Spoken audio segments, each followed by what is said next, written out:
Industry 4 mus paliečia kaip gebėjimą pagaminti tai, ko reikia vienam vartotojui. Ne masėms, nedaug kažkam tai reiškia, ne serijomis ovomis, bet vieną gaminį iš karto gerai pagamintą ir galima tinkantį naudoti. Tas užsakovas gali būti didelė įmonė ir gali būti, reiškia, tiesiog vienas žmogus, studentas suprojektavęs gaminį.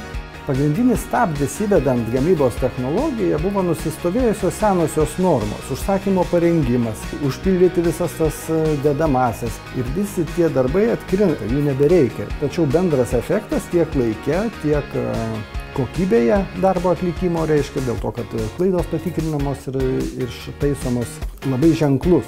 Tuo pačiu mes automatizavome gamybos proceso valdymą, tokios mažos smulkmenos, bet jie labai esminiai pakeitė tiek procesus įmonės viduje, tiek reiškia ir pačią aptarnavimo reiškia klientų kokybę